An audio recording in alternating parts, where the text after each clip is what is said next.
ঈদের দ্বিতীয় দিনে ঈদ আনন্দে দিনভর নানা আয়োজনে মুখর ছিল রাজধানী ঢাকা।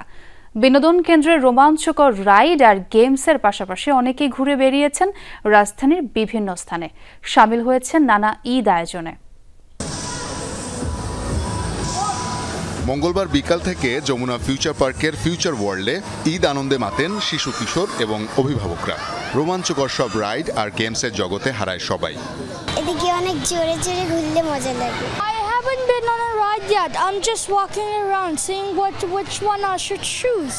এখানে আমি বাবা মার সাথে রাইডে এসেছি, আমার অনেক ভালো লাগছে। বাচ্চাদের খেলতে দেখে আমাদেরও ছোটবেলার কথাটা মনে হয়ে গেছে, তার মনে করলাম যে আমরাও একটু এনজয় করি এদের সাথে সাথে। যমুনার পক্ষ থেকে যে এটা খোলা রেখেছে বাচ্চাদের জন্য, এটাদের জন্য তাদের জন্য অসংখ্য ধন্যবাদ।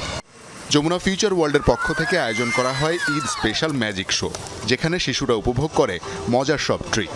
আয়োজন করা হয় কনসার্ট, মন মাতানো সব গানে সন্ধ্যাটা উপভোগ করেন দর্শনার্থীরা। আকাশে সূর্যের দেখা না মিললেও গরমের কমতি ছিল না দিনভর।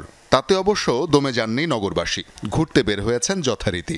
গতকালকার তুলনায় আবার আজকে একটু গরমটা কম, যেমন আজকের জন্য ঘুরতে বের হয়েছে আর কি। ফার্স্ট টাইম তো গরম কম ছিল, মানে তারপর লাস্টের দিকে একটু বেশি ছিল।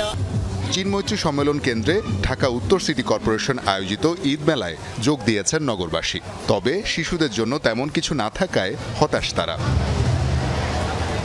সবার জন্য ঘোরার একটা সুযোগ করে দিয়েছে, মানুষ তো ঘর থেকে বাইরে হতে পারে না। আমরা সবাই এনজয় করতেছি, দ্যাট ইজ ওপেন স্পেস এবং খুব ক্লিন কাট।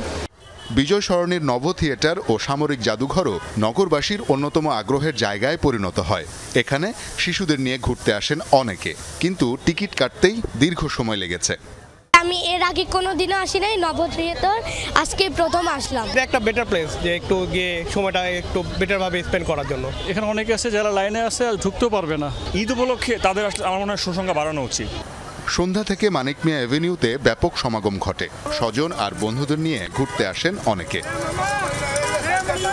শওকত মঞ্জু শান্ত, যমুনা নিউজ, ঢাকা।